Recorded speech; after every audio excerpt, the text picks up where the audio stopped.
Bonjour à tous, bienvenue à cette webconférence qui a pour thème comment Kiabi repense son réseau logistique pour accompagner sa transformation omnicanale. C'est une conférence donc organisée en partenariat avec le cabinet Diagma et j'ai le plaisir d'accueillir sur le plateau Olivier Dubouy qui est directeur général du cabinet Diagma et Pierre Thuillier qui est donc manager également du cabinet Diagma. Et donc nous aurons en duplex Marine Pomard, qui est leader supply chain de la société Kiabi. Messieurs, je vous laisse peut-être le soin de vous présenter. Rapidement, donc bonjour, enchanté, et bonjour à tous. Donc Olivier Dubouy, je suis effectivement associé et directeur général de Diagma que j'ai rejoint il y a un peu plus de 15 ans. J'ai eu la chance et le plaisir de travailler sur cette mission donc avec Pierre, un de mes collègues Yves Dallery qui manifestement a eu des petits soucis, qui n'a pas pu se joindre à nous, qui en est désolé, et un consultant.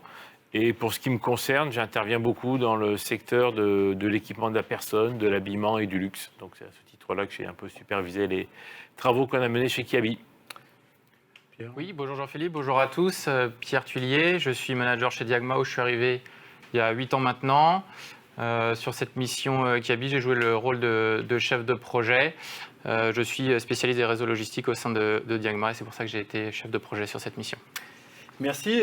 Madame Pomard, Marine Pomard, votre fonction, comment est-ce que vous pouvez vous présenter, dire quel est votre rôle au sein de Kiabi? Alors bonjour à tous, bonjour Philippe. Donc moi je suis Marine Pomard, je suis leader supply chain chez Kiabi maintenant depuis 18 mois. Et nous avons eu la chance, toute l'équipe Kiabi, de travailler avec Diagma pour l'élaboration de ce schéma directeur supply. Très bien. Olivier, peut-être un mot de présentation du cabinet? Alors très rapidement, quelques mots sur Diagma. Donc Diagma, nous sommes un cabinet de conseil qui est spécialisé dans le domaine de la supply chain. Diagma a été créé il y a une cinquantaine d'années. On ne parlait pas beaucoup de supply chain, mais c'était déjà le cas. Les premières missions étaient missions d'optimisation de réseau et d'optimisation de tournée. Donc on était vraiment dans la thématique. On accompagne nos clients donc, qui sont des industriels ou des distributeurs dans tous les secteurs d'activité.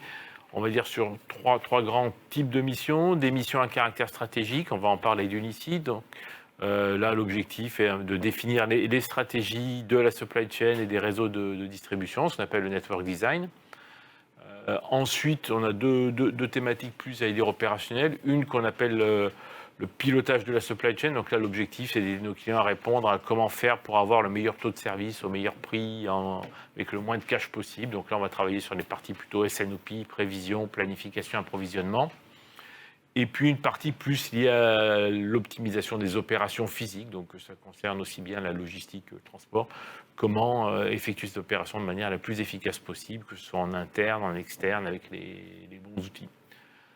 Ce qui est important aussi de dire, c'est qu'en termes de philosophie, on aime bien d'abord accompagner nos clients dans une logique de co-construction avec eux des solutions ou des visions qu'on leur propose. Et la chance, ça va vraiment être illustré dans la présentation qui va suivre. Et on aime bien les accompagner jusqu'y compris la mise en œuvre, en jouant sur les différents leviers que sont les opérations physiques, les systèmes d'information et aussi les hommes, parce qu'on pense qu'effectivement, ce sont les femmes et les hommes de nos clients qui finalement mettent en œuvre les recommandations et qui donc doivent être à même de se les approprier et après de piloter ça pour le mieux. Voilà. De nombreuses références, donc. De nombreuses références, effectivement, vous les voyez ici, je ne vais pas toutes les commenter, dans tous les secteurs d'activité, comme je vous l'ai dit. C'est vrai que de plus en plus, quand même, l'aspect e-commerce et distribution, y compris chez des gens qui, à l'origine, étaient plutôt des industriels ou des marques, depuis 3-4 ans, ça prend une ampleur quand même importante. Alors, avant de passer la parole à Marine pour la présentation de Kiabi, un petit rappel, juste pour vous dire que vous pouvez poser vos questions dès à présent, pendant la présentation, via le chat. Et bien entendu, ces questions seront regroupées à la fin de l'émission, de façon à ce que les intervenants puissent y répondre. Alors, quelques mots peut-être pour présenter Kiabi, Marine? Alors Kiabi, on a fêté il y a quelques temps nos 40 ans. Kiabi a été créé en 78 dans le nord de la France avec un concept un peu révolutionnaire de prêt-à-porter qui était le premier concept de mode à petit prix pour la famille. Le premier magasin a été ouvert ensuite à Ronc sur une surface de 1000 m². Et puis dès 93, Kiabi est parti sur l'international. Aujourd'hui, Kiabi est présent dans 17 pays, dernier pays ouvert étant le Gabon. En 2000, on est parti sur le web avec un site e-commerce international, et aujourd'hui, il a 20 ans, on vient de le fêter, et il couvre 25 pays. Et puis depuis quelques années, quelques virages. En 2016, on a fait un premier virage sur notre virage de mode, où Kiabi a voulu s'affirmer comme un créateur de mode. Donc aujourd'hui, on a la chance d'avoir en interne 56 stylistes et puis un lab trends un trends lab par contre qui travaille sur nos tendances et sur notre mode. Et puis en 2017, on a travaillé sur d'autres Kiabi, le bonheur vous voici bien, qui transmet tellement ce bonheur et cette joie des différents Kiabeurs et de nos clients. Et puis 2019, en fait, avec un autre virage qui est aujourd'hui une vraie volonté de s'axer sur notre Kiabi Human. Donc Kiabi Human, c'est un programme pour offrir une mode plus responsable et respectueuse de la planète. Voilà pour Kiabi. Kiabi, aujourd'hui, on fait... Oui. Pardon ? Je disais oui, quelques chiffres pour donner une idée de la taille de l'entreprise. Tout à fait. Alors Kiabi, aujourd'hui, 2019, notre chiffre d'affaires était de 2 milliards, donc 2020 est en cours de consolidation. On regroupe un peu plus de 10 000 Kiabeurs dans le monde, et on est installé sur 17 pays pour 510 magasins. Et notre grande fierté, qui est vraiment le révélateur de l'ADN de Kiabi, c'est cette fierté d'appartenance des collaborateurs de Kiabi, avec cette vraie valeur humaine. Voilà pour les différents chiffres.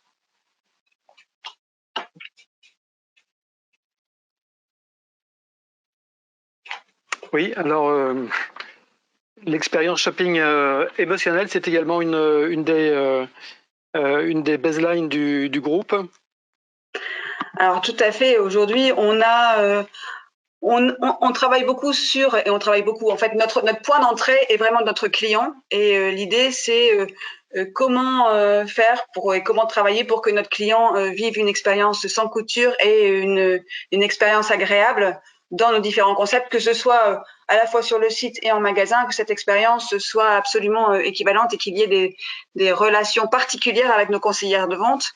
Donc pour ça, en fait, on travaille à la fois sur de nouveaux concepts, donc une part d'innovation, et l'idée c'est aussi de pouvoir simplifier la vie de notre cliente ou de notre client. Donc comment faire pour que Kiabi devienne finalement naturel et proposer un service dans le parcours de vie de la cliente et non plus dans son parcours d'achat. Donc éviter que la cliente finalement attende la livraison de nos colis, mais mon rêve le plus cher serait de livrer le colis de notre cliente Kiabi quand elle est chez le coiffeur entre 13 et 14 heures.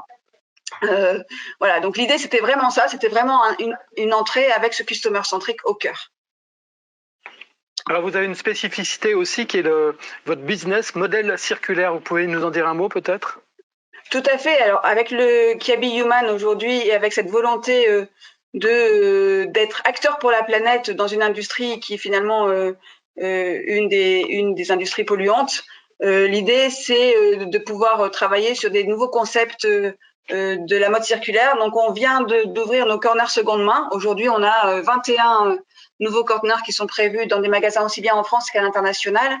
On a ouvert aussi notre site seconde main, et on travaille beaucoup sur des ateliers de customisation pour prolonger la vie des produits, et également sur une collecte permanente de nos vêtements dans nos magasins. Voilà pour notre expérience et notre modèle de Kiabi Human dans la mission de régénérateur et de protecteur de la planète. Merci. Alors, bien entendu, tout le monde connaît les magasins Kiabi. Vous vous êtes également lancé sur l'e-commerce, dans l'e-commerce. Et donc, pour ce faire, vous avez mis en place vous avez travaillé sur un nouveau réseau. Est-ce que vous pouvez en dire un mot peut-être avant de rentrer plus dans le détail ? Complètement. En fait, toujours dans notre démarche de customer centric, toujours dans notre volonté de simplifier la vie de la cliente. toujours dans notre volonté d'être intégré dans le parcours de vie de la cliente et non pas dans son parcours d'achat. En fait, on a voulu travailler sur ce schéma directeur supply ou logistique. D'abord en se disant, voilà, on a un service standard. Le marché aujourd'hui, on a une livraison en 48 heures, donc on doit s'inscrire dans cette livraison qui est la livraison standard. Et puis on s'est dit, on veut aussi être un peu disruptif, on veut surprendre notre cliente et nos clients, et donc comment, encore une fois, dans cette volonté de simplifier, travailler sur une promesse avec un délai ultra court. Et aujourd'hui, notamment sur un J+1, on est capable aujourd'hui de proposer en Europe sur pratiquement les 3/4 de la France, sur une partie de l'Espagne, sur la Belgique, bientôt en Italie et sur le reste de la France, une promesse avec un commandé jusqu'à 20 heures et livré le lendemain en click and collect en magasin. L'exemple typique, c'est la maman qui a oublié d'acheter le survêtement pour son fils à la rentrée des classes et qui va le commander le soir et qui l'aura le lendemain matin à l'ouverture du magasin. Et puis troisième input pour ce schéma directeur, c'est encore une fois le facilitateur. Donc, c'est livrer à la cliente ou le client où il est et surtout en fonction de ce qu'il préfère. Et encore une fois, c'est pas parce que la promesse est plus rapide que c'est forcément ce que le client veut, mais en tout cas, le client ou la cliente voudra pouvoir récupérer son colis dans le parcours le plus simplifiant. Donc, l'idée, c'était vraiment ça, d'avoir un parcours sans couture et extrêmement simplifiant pour nos clients. Merci. Alors, vous avez fait appel au cabinet Diagma, donc avec pour objectif de co-construire une supply chain avec deux objectifs principaux. D'une part, l'amélioration du service, mais aussi la réduction des coûts. Peut-être Olivier pourrait nous en parler. Oui, alors on va resituer ça dans le contexte que Marine évoquait. Donc il y a tout ce développement du e-commerce, cette ambition omnicanal, mais il y a aussi un autre paramètre qui a été très important et qui nous a beaucoup alimenté dans l'étude qu'on a faite, c'est la volonté de Kiabi de poursuivre son développement à l'international. Donc on est vraiment dans une perspective de projet avec des fortes ambitions internationales. Avec un certain nombre de challenges, on a parlé effectivement des standards en matière de délai, de réactivité et aussi de la fiabilité. Je pense que c'est au moins aussi important que l'exigence qu'on se fixe, c'est d'être capable de tenir de manière fiable. Jean-Philippe a parlé des coûts et effectivement, a fortiori sur une enseigne comme Kiabi, le fait d'avoir un réseau de distribution et une logistique qui est capable d'opérer à coût réduit est fondamental pour le business model. Il y a aussi une volonté effectivement et qui est liée à cet aspect e-commerce et à cet aspect développement international d'avoir une offre variable, donc de pouvoir adapter l'offre aux besoins et aux attentes des clients, clientes un petit peu partout sur la planète. Et puis dernier point qui revient sur le Kiabi Human, je pense, une volonté et la prise en compte de l'impact environnemental du schéma sur lequel on a travaillé. Donc on a été amené, bien entendu, à évaluer notamment l'impact environnemental avec l'empreinte CO2. Donc par rapport à ça, la question qui était posée, et que maintenant Pierre et Marine vont vous illustrer, était de savoir à quoi ressemble notre futur finalement supply network, pour reprendre le terme. Quels sont les flux, qu'est-ce qu'on stocke où, quels sont les flux produits. Et ça, comme je l'ai mentionné tout au début, dans une approche à la fois collaborative avec les équipes de Kiabi et aussi itérative, on croit beaucoup à ça. On n'est plus dans une logique où on demande au business, aux clients de dire voilà, dites-nous comment vous serez à 5 ans, on vous donne la solution. On est aussi dans une logique dans laquelle la supply a à réfléchir, à proposer des scénarios et si on décide voilà ce que ça donne, est-ce que c'est intéressant, pertinent, pas pertinent, en termes de service, en termes de réponse aux attentes du marché. Donc cet aspect collaboratif et itératif, et on va l'illustrer, était vraiment très, très important sur le projet. Très bien, merci. Donc on va laisser maintenant la parole à Pierre qui va nous expliquer ce projet et la manière dont il a été mis en œuvre. Oui, donc si on se focalise un peu plus sur la méthodologie du projet, alors première chose, c'est un projet de la supply chain. Donc on a travaillé effectivement avec la logistique, le transport, les approvisionnements, mais pas uniquement de la supply chain. Donc la supply chain étant transverse, on a travaillé avec d'autres fonctions de l'entreprise Kiabi. Le sourcing, le sourcing des fournisseurs est extrêmement important sur le réseau. Les magasins, où ils sont situés, comment ils vont se développer, les ambitions du business, les approvisionnements. Et puis aussi la partie produit. Donc avec la collection, la hiérarchie produit, c'est important de bien comprendre quelle est la construction de l'offre produit, la pyramide produit de Kiabi, pour offrir le réseau le plus adapté. Donc on a vraiment travaillé avec l'ensemble des fonctions de Kiabi qui pouvaient avoir un impact sur ce réseau de distribution.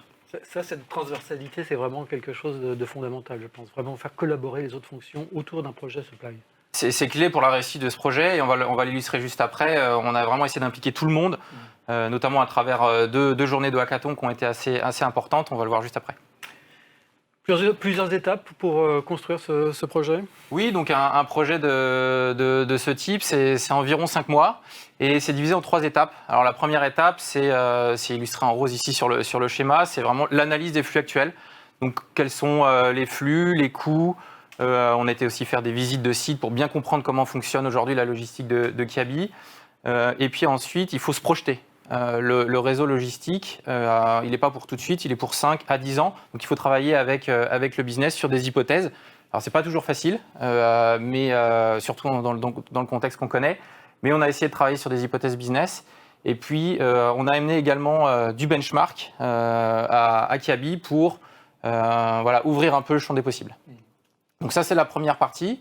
Deuxième partie, là, c'est vraiment comparaison des scénarios. Donc avec 2 flux de travail en parallèle. Première chose, construire des modèles de coûts. Chez Diagma, on est très quantitatif, donc on l'illustrera juste après. On aime bien construire des modèles de coûts et comparer les différents scénarios avec ces mêmes modèles de coûts pour voir lequel est le moins cher, lequel offre le meilleur service. On le verra après. Donc ça, c'est la deuxième étape, vraiment de comparaison des scénarios. Et dernière étape, c'est plutôt la synthèse, la recommandation et la feuille de route. Le pivot entre l'étape 1 et l'étape 2, c'est les 2 journées de hackathon, donc vraiment des séances de brainstorming. Donc pour ces 2 journées de hackathon, on a fait venir 40 personnes de chez Kiabi, de tous horizons. Donc il y avait évidemment des personnes de la supply chain, mais on a ouvert à l'extérieur de la supply chain. Des personnes du business, des personnes des collections, des personnes du style. Donc vraiment pour avoir un panorama complet des fonctions de Kiabi. Et on a travaillé en 2 journées. La première journée, c'était vraiment plutôt essayer de s'aligner sur la situation actuelle et puis d'ouvrir les chakras, d'avoir des idées les plus disruptives possibles. Donc ça, c'était vraiment l'idée de la première journée. Deuxième journée, on a essayé d'utiliser un petit entonnoir pour commencer à construire des ébauches de scénarios un peu plus plausibles, toujours en essayant de garder le maximum de créativité. Et pour justement stimuler la créativité, on a utilisé une méthodologie que vous connaissez peut-être, qui s'appelle les chapeaux de Bono, où on essaie de se mettre dans des états d'esprit. Par exemple, on a le chapeau noir qui est le pessimisme. On va dire quelles sont toutes les bonnes raisons de ne pas faire le projet. Et, voilà. Et ça permet de susciter de la créativité. Et on a vraiment essayé de travailler ça avec les équipes Kiabi pour co-construire en collaboration les scénarios à jouer. Donc on a la neutralité, les émotions, la créativité, le pessimisme, l'optimisme et l'organisation. Oui, donc à chaque fois, on mettait un chapeau d'une couleur et puis on réfléchissait par rapport à cette couleur. Je vous ai donné l'illustration du pessimisme. On a fait ça pour chacun des chapeaux. Marine, qu'est-ce que ça vous inspire, ces chapeaux? Déjà, c'est ces 2 jours de hackathon qui m'inspirent beaucoup. Je pense que c'est finalement les 2 jours qui m'ont laissé le souvenir le plus marquant. D'abord parce que, en fait, effectivement, comme le disait Pierre, on a proposé à tout le monde d'intervenir sur ce schéma directeur. D'abord parce que c'est l'ADN de Kiabi, hein, clairement, on est beaucoup dans le co et dans les valeurs humaines, et donc c'est vrai que dans ces journées-là, on a fait venir, sont venues des personnes aussi bien de la supply, mais des personnes des collections, des personnes du style. Voilà, c'était vraiment, et l'idée, c'était vraiment d'être disruptif et de réfléchir sans contrainte. Donc ces chapeaux, c'était finalement assez rigolo de se mettre dans ces postures-là, de pessimiste, de optimiste, voilà, et ça venait casser les modèles justement, et ça nous permettait de réfléchir vraiment sans contrainte. Et en plus, ça mettait de la bonne humeur, donc ça ne gâche rien. Voilà, c'était 2 très belles journées. Donc des journées qui vous ont permis de recenser donc les bonnes idées. Oui, absolument. Donc en fait, on avait une 40aine de personnes. On a travaillé par groupe. Alors on a quelques illustrations ici. Donc on travaillait on avait environ 5 groupes et puis on faisait des séances d'environ 1h, 1h15 où on travaillait d'abord chaque groupe à part et puis après avec un partage avec les autres groupes. Et évidemment, à chaque fois, dans un groupe donné, on se forçait à avoir toujours ce mélange des fonctions entre le style, la supply, le transport, le sourcing, vraiment avoir toujours des groupes multi-compétences pour essayer de faire sortir les meilleures idées. Donc on voit ici, on a travaillé avec des post-it, c'était très collaboratif. Et la deuxième journée, on a essayé de recentrer un peu sur des scénarios un tout petit peu plus plausibles, toujours en gardant cette notion de créativité. On a par exemple fourni aux équipes Kiabi des cartes pour pouvoir dessiner les flux, dessiner où seraient les sites. Voilà, c'était vraiment l'idée, c'était d'avoir des scénarios qu'on allait ensuite chiffrer, mais de vraiment susciter la créativité. Et donc 2 très bonnes journées de travail, c'est assez intensif, mais ça permet vraiment de faire stimuler tout le monde. C'est un conseil que vous donnez en général à vos clients, ça, ou c'est quelque chose de nouveau que vous avez introduit avec Kiabi, ces hackathons?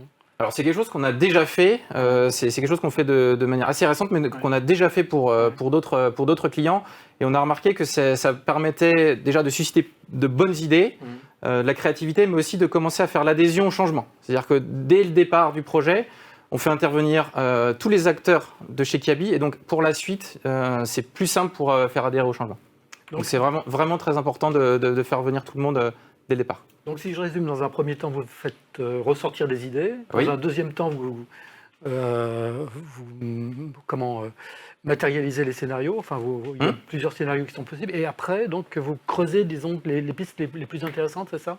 Tout à fait, c'est exactement ça. Donc à l'issue des hackathons, on a différentes ébauches de scénarios.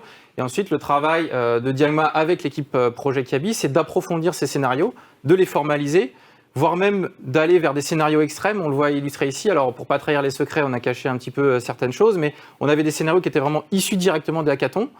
Et d'autres scénarios qu'on a fait, qui étaient des dérives finalement de ce qui était sorti du hackathon, qui avaient été proposés par Diagma. Et puis même encore des scénarios extrêmes, parce que c'est toujours intéressant de tester des scénarios extrêmes. Même si on se doute bien qu'on ne les mettra pas en œuvre, ça permet de donner des indications sur le schéma cible et c'est toujours intéressant de les étudier. C'est quoi un scénario extrême? Un scénario extrême, c'est un scénario où, par exemple, on met plus qu'un seul site, où on en met beaucoup. C'est vraiment deux extrêmes. Donc nous, on a testé un seul site, par exemple. On se doutait bien que ce n'était pas très plausible, mais on a quand même voulu tester ce scénario. OK. Alors, une fois qu'on a ces scénarios qui sont bien formalisés, il faut les comparer. Donc, pour les comparer, on a une approche très analytique à Diagma qu'on appelle une approche au coût complet. L'idée, c'est de modéliser les coûts depuis le fournisseur jusqu'au client et de bien modéliser chacun des maillons de la chaîne. Donc, on a essayé de le représenter ici. Donc, on a le transport amont, on a le transport aval, on a la logistique, on a les stocks. Donc, on modélise tout ça.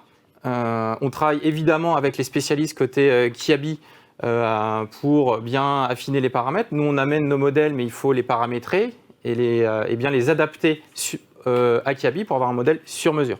Donc, on a construit un outil sur mesure pour Kiabi, qu'on a d'ailleurs ensuite fourni pour que Kiabi puisse jouer des variantes de scénarios. Et sur la base de ce modèle, ensuite, on fait tourner les différents scénarios avec les mêmes modèles et on regarde les coûts. D'accord. Et donc là, vous comparez en fait les scénarios possibles en mettant les plus et les moins de chaque côté, c'est ça? Exactement. Donc on fait tourner les modèles de coûts. On a aussi derrière des notions de service. Et puis après, on compare les scénarios. Donc vous le voyez ici. Alors même chose, on n'a pas mis les coûts pour pas trahir les secrets. On a remplacé par des smileys. Mais à côté de chaque smiley, il y avait un chiffre. Donc on a en fait 3 grands critères. On a un critère qui est des critères qui sont plutôt économiques. Donc les coûts, les stocks. On a des critères qui sont services. Donc service J+2, opportunité de faire du J+1 et puis J+2 pour la livraison à domicile, qui étaient les 3 critères qu'on s'était donnés avec Kiabi. Et puis le dernier qui était l'impact CO2, on en a parlé tout à l'heure. Donc on a chiffré les rejets de CO2 pour chacun des scénarios. Et ce qui est assez intéressant quand on regarde ce tableau, c'est qu'on n'a pas affiché un site et 4 sites, on a affiché ici que 2 sites et 3 sites. On a un peu hésité entre les deux. Ce qui est intéressant, c'est que quand on regarde les scénarios de 2 sites, ils sont plutôt meilleurs en coût, mais moins bons en service et moins bons en impact CO2, alors que les scénarios de 3 sites étaient un peu plus... On dégradait un petit peu la facture, mais on avait un service qui était bien meilleur et un impact CO2 également bien meilleur. Et donc la recommandation qu'on a co-construite avec Kiabi, ça a été d'aller vers un scénario 3 sites. D'accord. Et donc vous avez été suivi par cette Comment ça se passe après? Donc c'est présenté à la supply qui présente, j'imagine, au comité de direction? Alors c'est ça. On a à l'issue des 3 grandes étapes, on a des comités de pilotage. Donc ça consiste à présenter l'avancement et ici la recommandation à la direction générale de Kiabi.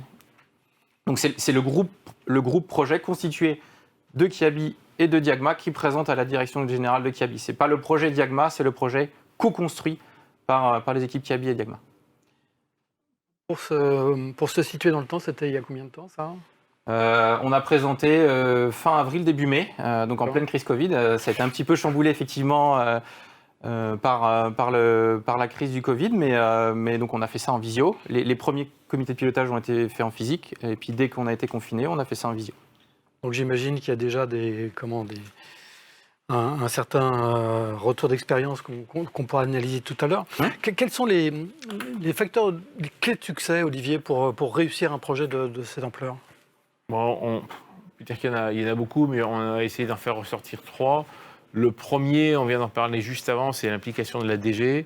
Et ce qui était particulièrement agréable chez Kiabi, c'est qu'on avait la direction générale comme membre du comité de pilotage. Donc c'est vraiment, voilà, ça montre l'intérêt et l'enjeu du projet.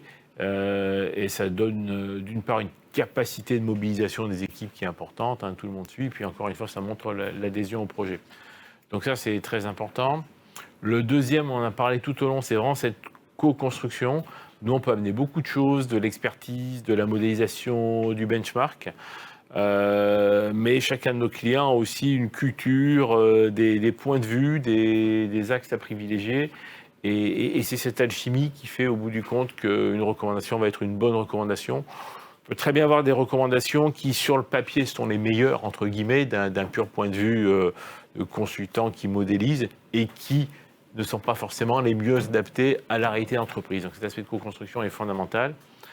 Et le troisième élément, c'est cette vision un petit peu globale à laquelle faisait référence Pierre au début. C'est-à-dire qu'on n'est pas juste une supply qui doit fonctionner de la manière la plus efficace possible. On doit vraiment considérer la supply comme un élément transverse et s'assurer que ce qu'on construit répond à vraiment l'ensemble des critères de la performance, donc y compris sur l'offre, y compris, on a regardé un petit peu ce que ça vous pouvez pouvoir dire sur les points de vente, etc. Voilà. Marine, avec plusieurs mois de recul, est-ce que vous êtes aujourd'hui en mesure de mesurer les premiers bénéfices de cette réorganisation du réseau? Alors pas encore, parce que comme le disait Pierre, c'est quand même assez récent. Après, l'idée c'est de pouvoir maintenant commencer l'implémentation. La Covid nous a un petit peu chafouiné sur la route, mais voilà, aujourd'hui on est en cours d'implémentation. En tout cas, ce qu'on peut dire avec le recul, c'est que ça a répondu, en tout cas toute cette démarche-là a répondu à ce qu'on souhaitait, à savoir d'abord, on avait des vrais inputs qui étaient des inputs sur le service, sur l'empreinte RSE et l'impact RSE et sur le coût. Donc ça, aujourd'hui dans le schéma qu'on a pu travailler ensemble, on se rend compte que ça y répond vraiment. Et c'était notre volonté essentielle. Et puis après, aujourd'hui, en fait, l'idée c'était que ce schéma directeur puisse répondre à un parcours omnicanal et aux simplifications de la vie de client, à la fois dans la disponibilité dans les magasins et à la fois dans la promesse omnicanal, dans le dernier kilomètre. Et ça, en tout cas, la proposition qu'on a fait Diagma, même avant l'implémentation, on peut se dire que ça répond aussi à ces critères. Et puis, dernier critère qui était extrêmement important pour nous, c'est que, comme le disait Pierre tout à l'heure, un schéma, c'est 5 ans. C'est rarement 10 ans, mais en tout cas, c'est 5 ans. Et il faut absolument que ce schéma soit extrêmement évolutif. Il était hors de question de défaire pour refaire, de défaire pour refaire. C'est plutôt se dire que c'était la première marche d'un escalier. Et la proposition qui est ressortie de ce SND ou de ce schéma directeur correspond vraiment à cette première marche et donc à cette capacité à être agile et évolutif. Donc voilà, avec le recul, en tout cas, c'est ça. Vous avez le sentiment d'avoir une supply chain plus robuste aujourd'hui, mieux préparée à affronter, je dirais, les aléas? Oui. Alors clairement, à la fois dans ce qui va en sortir encore, mais aussi dans dans les premiers pas, en tout cas, de cette implémentation de schéma directeur, oui, je pense qu'on va être capable de répondre à notre volonté première, simplifier la vie de nos clients. Donc, oui, tout à fait.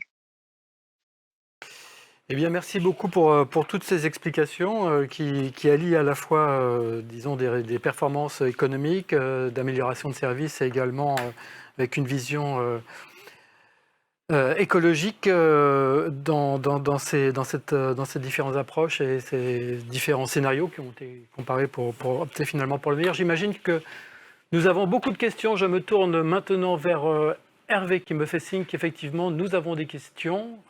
Hervé retire son masque et va vous les poser. Oui, bonjour à tous. Alors, première question, quels sont les résultats des brainstorming et que souhaite faire Kiabi à l'avenir? Alors j'imagine que c'est une question pour Marine, sans doute.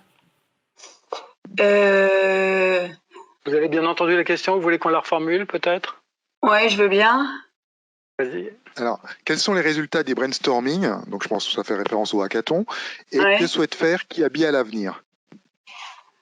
Alors, les résultats du brainstorming, encore une fois, super expérience, parce que chaque Kiaber qui a participé à ce hackathon avait sa casquette client avant d'avoir sa casquette expert métier, ce qui permettait d'être disruptif. Donc, on a ressorti de ces 2 jours de hackathon beaucoup de schémas différents, beaucoup de schémas complètement disruptifs qu'il a fallu évaluer, mais qui finalement avaient le mérite de nous ouvrir les chakras, parce que quand on est expert de ce métier-là et pas d'autres métiers, il y a des choses qu'on voit pas. Donc voilà. Et après, ce que souhaite faire Kiabi, Kiabi souhaite continuer à avancer dans son parcours omnicanal et dans son rôle de simplificateur de la vie de la cliente, avec un schéma directeur qui va évoluer au fur et à mesure du temps, et toujours dans le co, parce que le co c'est l'humain et c'est ce qui est l'ADN de Kiabi. Donc voilà. Donc maintenant, on va implémenter et on va continuer à répondre à nos clients. Sur le scénario avec 2 dépôts, comment pouvez-vous avoir pour 2 solutions similaires un résultat CO2 bon et un autre mauvais? Donc là, on rentre un peu dans le détail de la modélisation. De sites, ça dépend de là où ils sont situés. Donc, si on les situe bien, on fait moins de kilomètres, donc on rejette moins de CO2. Si on les situe mal par rapport où sont situés les clients, on fait plus de kilomètres, donc on rejette plus de CO2. Vous tenez compte, bien entendu, des bassins de consommation, mais aussi sans doute des approvisionnements, j'imagine. Absolument. Alors pour Kiabi, aujourd'hui, les fournisseurs sont essentiellement asiatiques, mais c'était vraiment le transport local en Europe. Si tous vos clients sont à un endroit et que vous mettez un entrepôt éloigné de là où il a votre demande, vous allez faire nécessairement plus de kilomètres et donc rejeter plus de CO2. Donc on a effectivement modélisé la demande à un niveau assez fin géographique pour pouvoir faire ces calculs. Et si je peux rebondir, oui. Je pense qu'on a aussi travaillé ensemble sur la massification des flux. Et plus on massifie les flux, finalement, voilà, plus on arrive à trouver une empreinte carbone qui soit meilleure. Et donc, en complément à cette question, qu'est-ce que Kiabi effectivement a prévu pour réduire son impact CO2, donc réduction de la production en Asie ou retour en Europe? Alors, la question de la relocalisation. Alors là, ce sont des questions auxquelles je ne vais pas répondre. D'abord parce qu'elles ne m'appartiennent pas, elles appartiennent aux collections et à la stratégie de sourcing. Pour autant, on a aussi beaucoup de projets sur le RSE dans la supply, mais des projets qui sont du véhicule propre, des questions sur les plastiques et sur les polybags qu'on se pose aussi, mais je pense comme tout acteur, comme tout retailer et comme tout logisticien. Donc voilà, on a des sujets RSE bien sûr, parce qu'encore une fois, la RSE c'est une histoire d'entreprise, c'est pas une histoire que de la supply, c'est une histoire de chacun et donc on est très très impacté par cette problématique RSE chez Kiabi. Donc aujourd'hui, on y travaille. Est-ce que cette refonte des schémas logistiques vous a amené aussi à repenser les systèmes d'information? On n'en a pas parlé pendant cette présentation. Il n'y a pas eu d'évolution, enfin directement liée au schéma logistique, il n'y a pas eu d'évolution majeure du système d'information. Maintenant, je pense que dans le cadre de transformation plus globale de l'omnicanal, qui a bien entendu travailler sur ces systèmes d'infos, mais ce n'était pas directement lié à l'évolution des schémas qu'on a proposés. On était vraiment sur un schéma directeur opérationnel plus qu'informatique, en tout cas dans ce cas-là. Ce qui ne veut pas dire qu'effectivement, on ne réfléchit pas et on ne pense pas à d'autres systèmes pour nous aider à accompagner cette promesse omnicanal, mais en tout cas, ce n'était pas dans le cadre de ce schéma directeur-là. D'accord. Ce projet a-t-il impliqué des négociations particulières avec les fournisseurs pour permettre d'optimiser les différentes étapes de la supply? Alors, oui et non. Alors, non dans un premier temps, oui ensuite, parce qu'il y a des choses dans l'organisation des sites, dans l'implémentation des sites, dans les plans de transport qui évoluent. Mais c'est pas parce qu'on a fait ce schéma directeur finalement. Je pense que c'est pas parce qu'on a fait ce schéma directeur là qu'on a eu d'autres négociations. Ces négociations, elles viennent forcément dans un schéma de transformation normal, dans modélisation d'entrepôt ou dans une modélisation de point de transport ou voilà. Dans tout changement, on a forcément des échanges avec nos fournisseurs et qui nous accompagnent sur ces changements-là. Donc, voilà.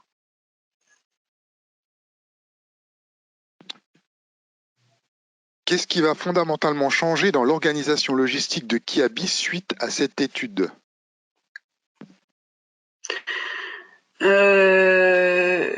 Beaucoup de choses, l'agilité, la flexibilité, la rapidité, la façon de gérer les flux. Alors forcément, on a une partie purement opérationnelle, on a une partie avec les outils informatiques, encore une fois, pas dans ce cadre-là, mais d'autres.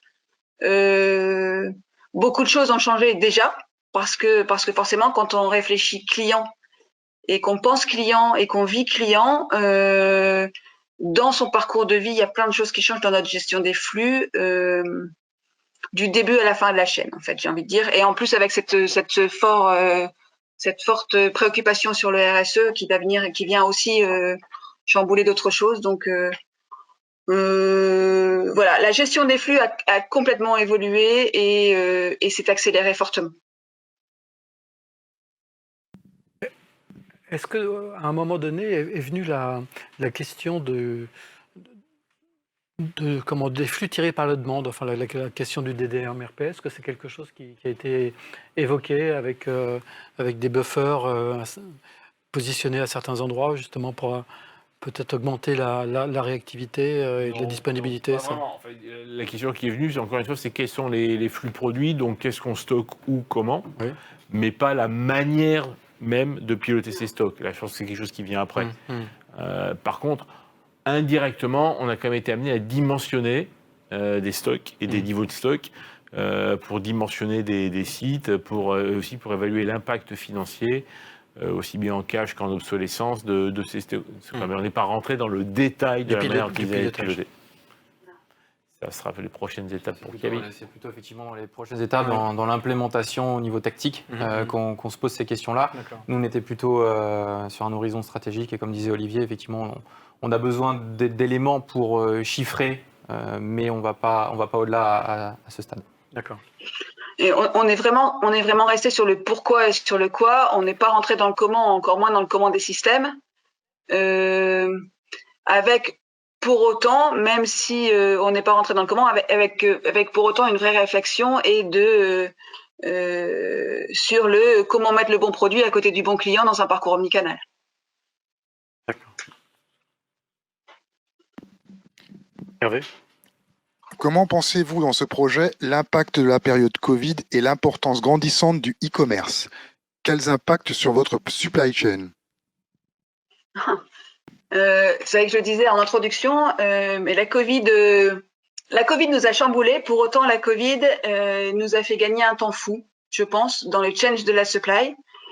Parce que forcément, la Covid ne nous laisse pas de temps pour être agile, la Covid ne nous laisse pas de temps pour être flexible, la Covid ne nous laisse pas de temps pour répondre aux fluctuations de la demande de nos clients. On a fermé énormément de magasins. Pour autant, on a réussi à réagir très très vite et on a fait des croissances du web énormes en essayant de satisfaire le mieux possible et le plus vite possible nos clients.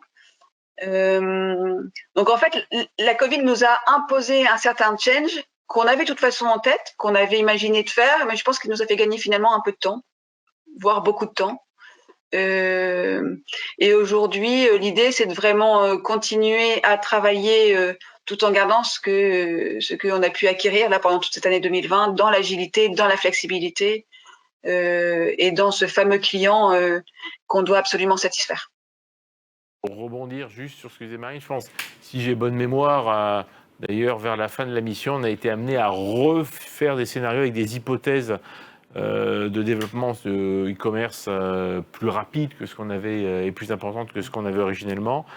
Et là, c'est tout l'intérêt aussi des outils et de la modélisation qu'on a faite, c'est qu'une fois que tu as le modèle, c'était finalement assez facile de remouliner et d'actualiser les scénarios. Donc je pense qu'effectivement, là, on l'a bien vu, on a terminé une période de jointure et Kiabi a bien senti les choses. Et je pense que ça a apporté une solution, comme l'a dit Marine, qui était en plus flexible et en termes de réflexion, en termes de mise en œuvre derrière.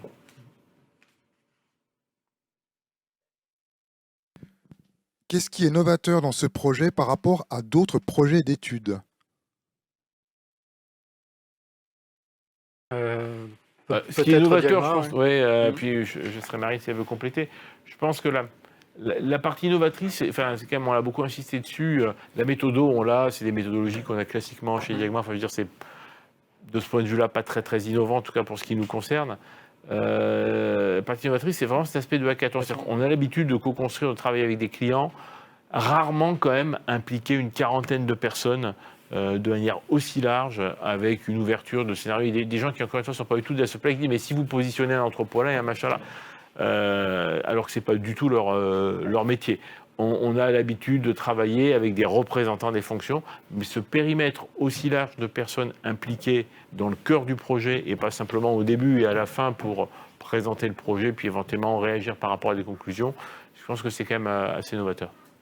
Et est-ce qu'il y a eu justement des réflexions auxquelles vous ne vous attendiez pas et qui ont peut-être influencé les choix? Il y a des scénarios qu'on n'avait pas en tête, qui ont été posés sur la table et qu'on s'est obligé à investiguer pour voir s'ils étaient pertinents ou non.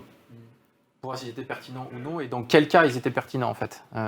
Donc c'était vraiment ça, effectivement, on a ces nouveaux scénarios qui ont été issus des hackathons, directement issus des hackathons, on les a creusés, on les a chiffrés au même titre que les autres, et surtout on a été voir à partir de quand ils étaient pertinents. Donc c'était vraiment le hackathon en ça permet d'apporter beaucoup de choses dans le projet et beaucoup d'idées dans le projet.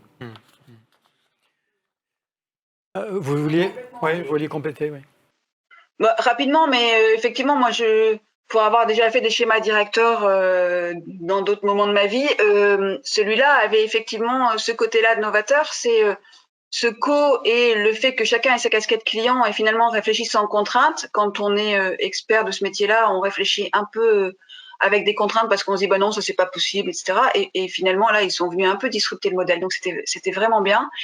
Et puis j'ai toujours pour habitude de dire que la supply c'est une histoire d'hommes et de femmes, c'est pas voilà, et c'est l'histoire de toute l'entreprise parce qu'on est au service de toute l'entreprise pour un client commun, un objectif commun. Et là, pour le coup, ça a eu ça de novateur, ouais. Très énergisant en plus. Il nous reste 2 minutes, peut-être encore une ou deux questions, Hervé? Alors, comment mesurez-vous la satisfaction client? Alors, on la mesure tous les jours, tout le temps. On a plein d'outils de mesure, même de nouveaux outils qui sont en cours d'implémentation dans le réseau, mais alors forcément, on a notre NPS, on a un service client, on a le web qui écoute beaucoup les clients aussi. On intègre beaucoup le client aussi dans nos démarches marketing, où on pose beaucoup de questions aussi à nos clients. Et moi, dans la partie supply, en fait, j'aimerais, puisque le client est celui qui nous drive, j'aimerais qu'on puisse justement demander au client de nous donner ses idées sans contrainte pour qu'on puisse y répondre et qu'on puisse l'accompagner dans ce changement. Mais Oui, à tous les niveaux de l'entreprise. Alors le NPS qui est le plus courant, mais je pense que beaucoup de retailers l'utilisent et pas que. Mais on a pas mal d'outils d'écoute de nos clients justement. Merci. Peut-être une dernière question. Ouais. Pendant combien de temps encore Diagma va vous accompagner et participe-t-il à l'implémentation? Alors, Diagma nous a accompagnés donc pendant tout le temps de ce schéma directeur. On a, à la fin de ce schéma directeur, réintégré tout ce projet d'implémentation dans nos équipes orga et projets de la supply chez Kiabi, parce qu'on a toute une équipe de chefs de projet qui sont complètement habilités et capables d'implémenter le schéma. Diagma nous a accompagnés en nous fournissant un outil, Pierre le disait, qui nous permet de faire évoluer aussi ce schéma directeur. L'idée, c'est que là, on est à 5 ans. Donc maintenant, comment on va le faire évoluer en fonction du développement de Kiabi et si besoin était de faire évoluer ce schéma directeur, bien sûr que je sais où appeler Pierre et Olivier. Merci, ce sera la conclusion. Hein. Mais merci en tous les cas beaucoup pour ce témoignage vraiment passionnant qui montre qu'on peut concilier à la fois le service client, la réduction des coûts et puis la diminution du CO2. Merci, avec bien sûr le cabinet Diagma. Merci donc à vous. Merci à vous aussi de nous avoir écoutés, d'avoir été fidèles. Vous étiez encore aujourd'hui plus de 280 inscrits confirmés. Merci donc pour votre fidélité. Nous vous donnons rendez-vous sur le plateau de Supply Chain Village pour une prochaine émission.